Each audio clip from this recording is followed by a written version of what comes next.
Hello and welcome to United Report. This is your home for all the latest Manchester United news, match updates, transfer stories, and in-depth analysis. Stay connected and never miss a moment. Subscribe now to stay ahead with everything happening at Old Trafford. The Premier League have moved Tottenham's clash with Aston Villa forward by 2 days to give them more time to recover ahead of a potential Europa League final against Manchester United. Spurs were originally scheduled to travel to Villa Park at 2:15 p.m. on Sunday, May 18th. Meanwhile, United had been scheduled to play Chelsea away at 8 p.m. on May 18th, Friday, May 16th. Should both English clubs successfully navigate the second legs of their semi-final ties, United would have had 42 hours and 15 minutes more rest time compared to Spurs. Tottenham released a statement on Sunday morning confirming that they were in discussions with the Premier League regarding a change in date to our away Premier League match against Aston Villa, currently scheduled for Sunday, May 18. Now the change has been confirmed. Spurs will instead face Villa at 7:30 p.m. on the Friday. United's clash with Chelsea at Stamford Bridge has subsequently been given a new kick-off time of 8:15 p.m, with both matches to be shown on Sky Sports.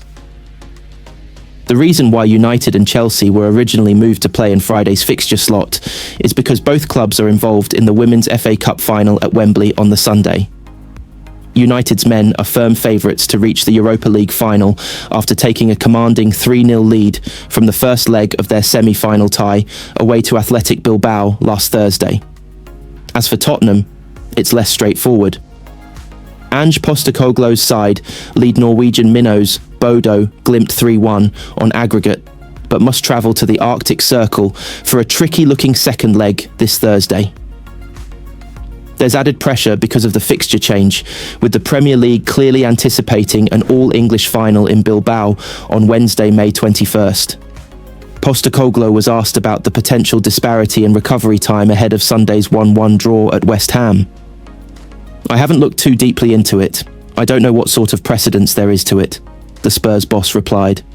"I know other leagues do it, which you kind of understand for a European final. I'll leave that to the powers that be, and I'll concentrate on trying to get us there first of all." Postecoglou added, "Bodo are there on merit. They beat Lazio, Olympiacos. They're tough teams. I'm from the other side of the world. It doesn't matter where you're from. We're going to treat them with the respect they deserve and give our best." Missing Patrick Berg is a loss for them, but I think it's always been more about what they do as a team rather than individuals. They've sold a lot of players over the past 5 years, but they've kept doing well. Just 4 Manchester United stars are viewed as being untouchable in the summer transfer window. The Red Devils are gearing up for a busy off-season after a miserable campaign under Ruben Amorim. Sunday's 4-3 defeat to Brentford has left Amorim's men a dreadful 15th in the Premier League table. A huge overhaul is coming this summer, with Amorim desperate for players who fit into his 3-4-2-1 system. But the club's precarious financial position means that sales will be needed before serious investment can be made in signings. A number of stars already appear to have one foot through the exit door. Antony and Marcus Rashford have made it clear they are ready to leave Old Trafford. Several others are on the verge of being pushed out by Amorim and United chiefs as they look to bring down their ballooning wage bill. It appears that United chiefs are ready to be even more ruthless than many expected they might be. With the Red Devils needing to sell, it has now emerged that only 4 players are certain to stay. That is according to the Daily Star, who report that United are willing to sell most members of the current squad.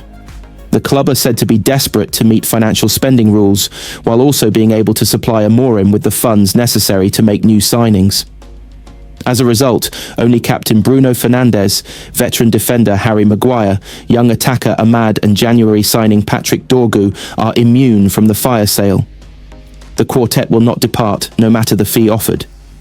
But if the price is right, Kobbie Mainoo, Luke Shaw, Manuel Ugarte, Casemiro, Rasmus Højlund, Matthijs de Ligt, Joshua Zirkzee and Christian Eriksen could all be sold in this summer's window. Alejandro Garnacho is another that could be moved on, with the report adding, "United would be happy to sanction a sale if their £65 million valuation is met." Chelsea are one of the clubs in the running to sign the Argentine forward, but the player would need assurances from Blues boss Maresca that he is central to his plans. For now, AMORIM's focus is on winning the Europa League and with it securing qualification for the Champions League.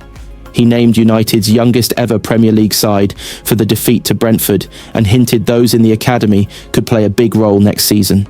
It's really important. They have to understand in this season is really important, and also to understand that we cannot do this anymore. Of course, we know the context, but this kind of season, we need to change that, he said. They need to understand what it is to play for Manchester United. I think they did really well.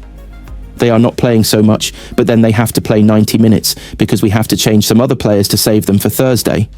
And I think we can help even more the young kids, especially Tyler Fredrickson.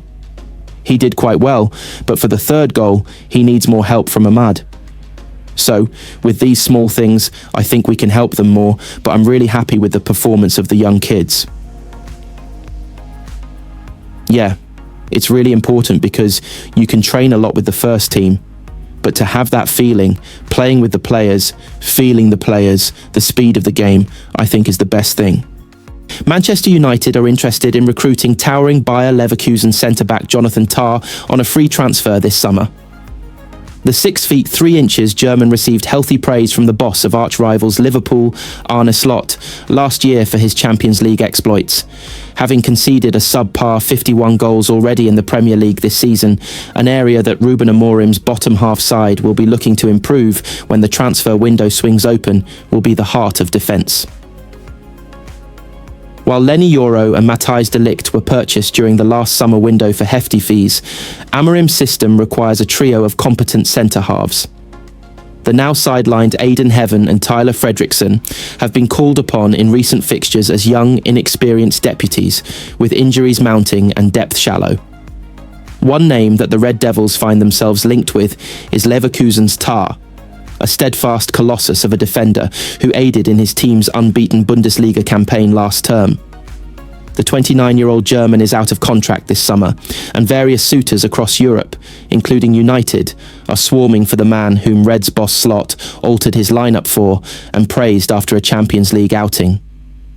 According to Sky Sports, with Tah's current deal coming to an end and a new one not yet signed, AMORIM's United are one of many teams who admire the defender. It is also thought that both Barcelona and Real Madrid hold a genuine interest in recruiting Tah, but any move to the No Camp may be hindered by financial issues. Should Tah arrive in the Premier League, he'd once again face off against Slot's Liverpool, whom he and Leverkusen clashed with last year in the Champions League. It was during this November 2024 fixture, a group phase match that ended in a 4-0 Liverpool thrashing, that Slot complimented Tah and even admitted that, despite a convincing win, he shuffled his team around to better deal with the centre-back. I think Tah, who is a really good defender and is one of the best defenders in Germany. Maybe the best defender in Germany maybe likes to play more against a target man, someone who's there in the middle, said Slot. We chose to play Lucho Luis Diaz more from the left or the midfield, and then maybe surprise him afterwards with runs in behind not only him, but in general. The Red Devils are currently wallowing in the top flight's bottom half and have a potential Europa League win as their only means of securing European football next term. Yet AMORIM does not fear that there'll be a lack of wanting recruits in the transfer market. It's Manchester United, said AMORIM when asked about the pull his club has in the transfer window. What I feel is there are a lot of players who want to play for our club. I know that if you look at our club in the moment, with all the problems with the staff and people going, changing coach and the results, it looks like a little bit of a problem. But we have a clear idea. That is the easiest part to explain to a player. Then it is Manchester United. Everyone wants to play for Manchester United.